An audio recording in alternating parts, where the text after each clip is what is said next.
อนนั้นที่เดินทางไปอเมริกาเมื่อเดือนก่อนก็มีคำขวัญให้กำลังใจลูกศิษย์ระหว่างการเดินทาง เรียกว่าใช่เรากระป๋องเข้าใจไหม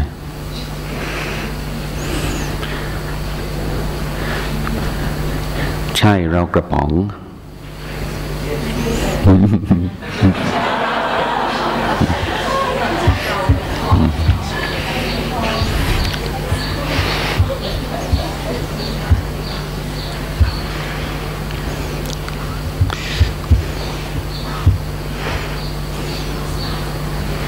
ตลกดีดังการ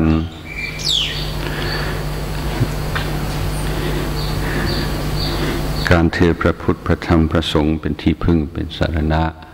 ในชีวิตของเราคือความ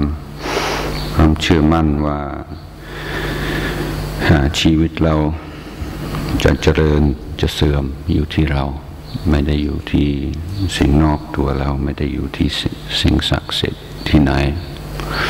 มันอยู่ที่ว่าเรารับผิดชอบชีวิตของตนหรือไม่รับผิดชอบนั่นเองเราไม่ต้องปล่อยให้ชีวิตเราถูกกำหนดโดยพลังใดนอกตัวเราเลยเราไม่ต้องเป็นเหยื่อของเหตุการณ์ไม่ต้องเป็นเหยื่อของสิ่งใดเหยื่อของผู้ใดเลยถ้าเราประพฤติปฏิบัติถูกต้องตามหลักคำสั่งสอนของพระพุทธเจ้าเพราะ ถึงแม้ว่าสิ่งแวดล้อมจะลำบากกายแต่จิตใจเราไม่ต้องเป็นทุกข์กับความลำบากต่างๆตามคำโบราณอีสานว่ามักง่ายได้ยากลำบากได้ดีไม่ต้องรังเกียจความลำบากความอดทนเป็นกำไรชีวิตเราจะ จิตใจเราจะเข้มแข็งต้องผ่านอุปสรรคไม่มีใครชอบหรอกอุปสรรคแต่ถ้าเราได้วางใจจากความยุ่งเหยิงในชีวิตประจำวันเป็นประจำทุกวันถอนตัวออกจากความวุ่นวายนั้นมันก็น่าจะเห็นได้ว่าอุปสรรคนี่แหละปัญหานี่แหละจึงทำให้เราเป็นผู้มีปัญญาจึงทำให้ชีวิตเราสุขงอมมีวุฒิภาวะมากขึ้นทุกสิ่งทุกอย่างง่ายเกินไปมันก็ประมาทง่ายเหลิงง่ายดังถ้าเรามีความเลื่อมใสในคำสั่งสอนพุทธองค์ต้องระลึกอยู่เสมอว่าความอดทนเป็นเครื่องเผากิเลสอย่างยิ่งความอดทนคือสามารถ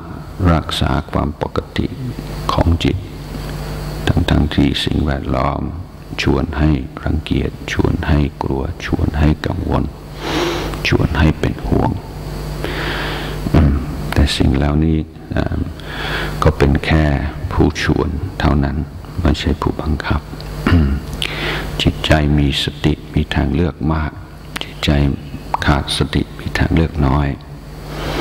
ถ้าจิตใจเราขาดสติแล้วชีวิตมันจะถูกกำหนดด้วยความเคยชินตกร่องอยู่ตลอดเวลาทำด้วยอคติต่างๆรู้ตัวบ้างไม่รู้ตัวบ้างทำอะไรด้วยพลังของอารมณ์พลังของตัณหาเอาเหตุผลมาประดับทีหลังบางทีเรา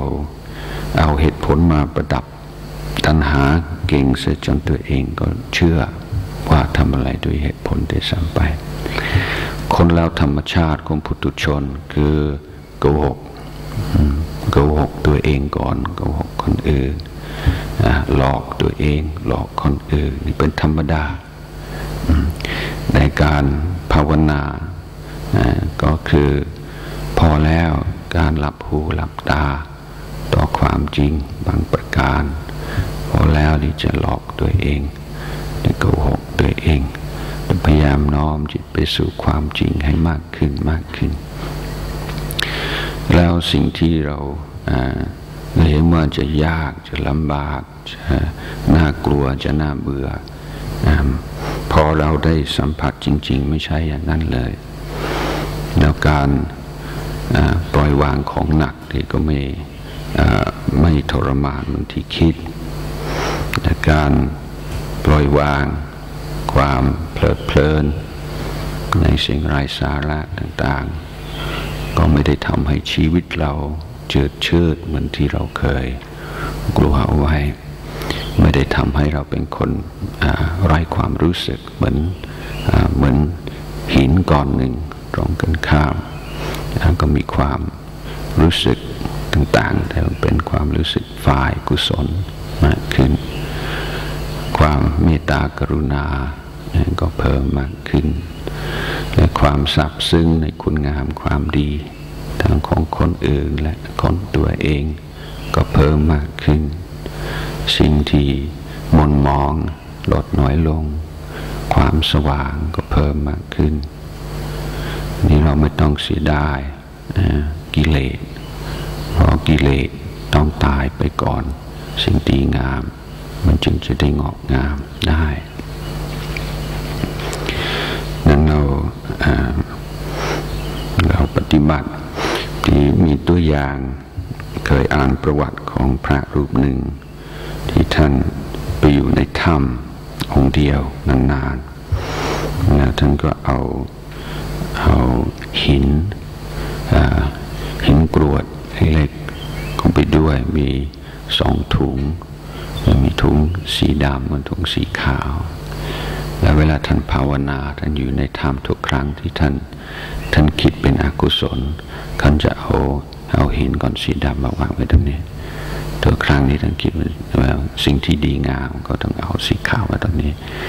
แล้วก็ก่อนนอนทุกวันท่านก็จะนับดูว่าสีดำกี่ก้อนสีขาวกี่ก้อนแล้วท่านก็บอกว่าท่านก็มีความสุขถึงแม้ว่าการปฏิบัติของท่านก็ขึ้นลงในเรื่องธรรมดาแต่โดยสรุปท่านก็เห็นว่าในใช้เวลาปี2 ปีนะหินสีดำก็น้อยลงสีขาวก็เพิ่มขึ้นนี่เราก็ต้องเอาหลักอย่างนี้คือ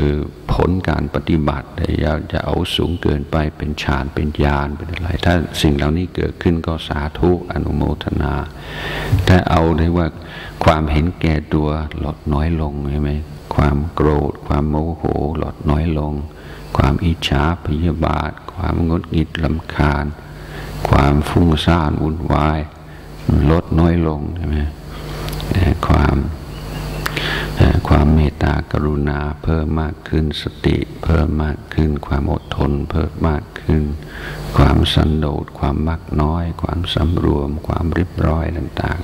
ๆเพิ่มมากขึ้นพยายามเห็นสิ่งที่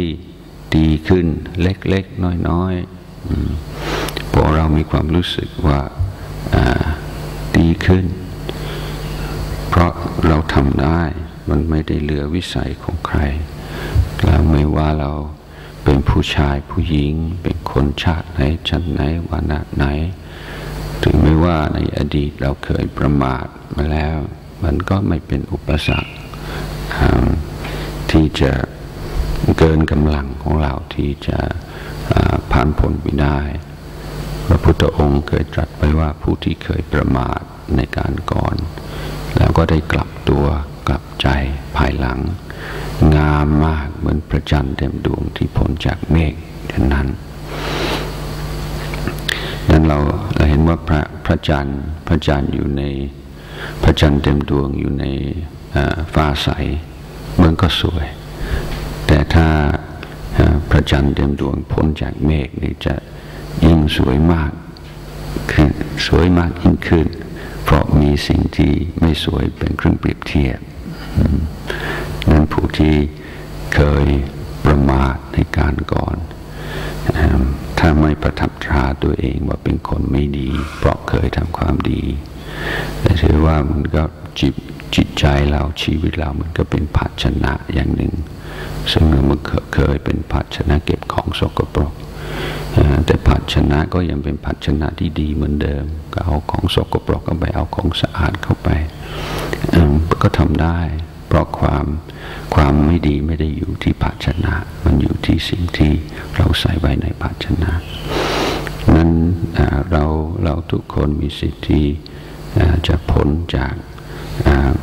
ความประมาทและสิ่งที่ไม่ดีไม่งามในอดีตทุกคนก็มีสิทธิ์ที่จะทำสิ่งที่ดีงามแล้วท่านบอกว่าอย่าพึงพอใจแค่นี้ทำให้ดียิ่งขึ้นไปเรื่องการทำสมาธิก็เหมือนกันท่านก็เปรียบเทียบเหมือนฝนตกในทางสี่แยกที่เคยแห้งแล้งที่เคยเต็มไปด้วยขี้ฝุ่นพอฝนตกลงมาก็เย็นลงสบายขี้ฝุ่นก็หายไปแต่ถ้าฝนตกแค่ครั้งเดียว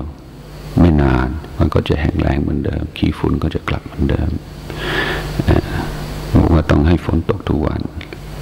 การภาวนาเราก็ต้องทุกวันแล้วก็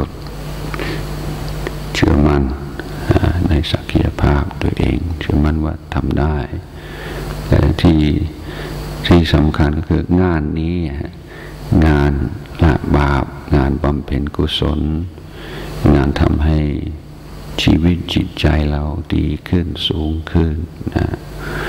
ถ้าเราไม่ทำเนี่ยใครจะไปทำให้เราไม่มีใครแล้วถ้าเป็นงานที่ต้องทำเราจะเริ่มทำเมื่อไหร่ถ้าเรามีงานที่จำเป็นต้องทำไม่ได้เราเริ่มทำตั้งแต่วันนี้จะไม่ดีแล้ว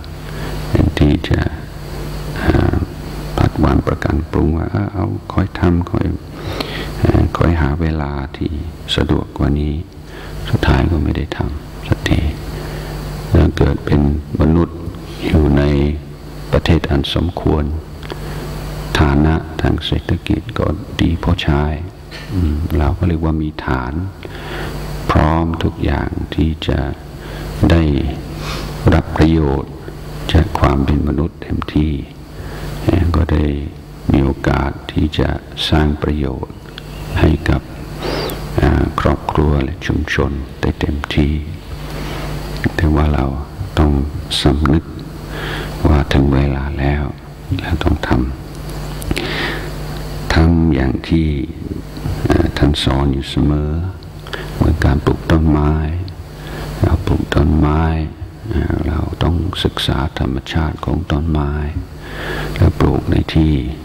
สมควรจะปลูกแล้วก็รดน้ำพรวนดินป้องกันศัตรูพืชแต่ต้นไม้นั้นจะโตเร็วโตช้าผลจะออกหวานเปรี้ยวอย่างไร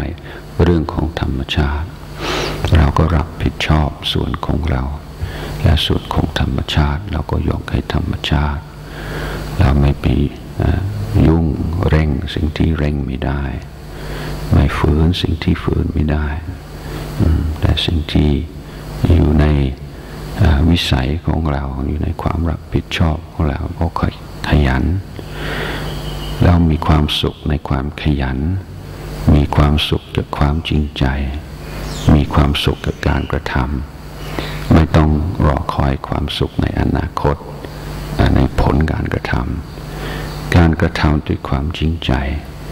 ถูกต้องตรงตามคำสั่งสอนพุทธเจ้าให้ความสุขอยู่แล้วให้ความสุขมากด้วยนั้นนะที่ประสบความสำเร็จในการภาวนาก็คือทำต่อนั่นคือผลสำเร็จคือไม่ท้อแท้ไม่ย่อหย่อนให้ปฏิปทาก็คือปฏิบัติอย่างสม่ำเสมอว่าขยันก็ทำขี้เกียจก็ทำไม่เอาความขยันความขี้เกียจเป็นเกณฑ์เป็นหลักว่าจะทำหรือไม่ทำก็วันนี้อาตมาจึงขออนุโมทนาโยมทุกคนมาอยู่ที่นี่ เหมือนกิ้งเก๋อท่านบอกว่ากิ้งเก๋อนี่ขาเยอะเป็นพันแต่ว่าเพราะเวลากิ้งเก๋อเดินมันเดินเป็นระเบียบก็เลยไม่เกะกะนะเรามาอยู่ที่นี่คน100 กว่าคนแต่เพราะอยู่ในโอวาทมีความสำรวมมีความตั้งใจมากคนรู้สึกเหมือนน้อยคนบางทีคนไม่สำรวมนี่น้อยคนรู้สึกเหมือนมากความสงบเป็นสิ่งมีค่ามากกว่าความวุ่นวายเพราะ150 คนจะให้สงบจะต้องสงบทั้ง150 คนแค่คนเดียว2 คนก็ทำให้วุ่นวายได้ดังความไม่ดีเกิดขึ้นง่ายกว่าความดีเพราะต้องการไม่กี่คนแต่เราก็ได้มาอยู่ที่นี่ด้วยความตั้งอกตั้งใจธรรมะก็รู้สึกชื่นใจและก็อนุโมทนาแล้วท้ายนี้ก็ขออนุโมทนาผู้ที่ช่วยจัดงานโดยทุกๆคนในงานนี้ปีละครั้ง2-3 ครั้งแต่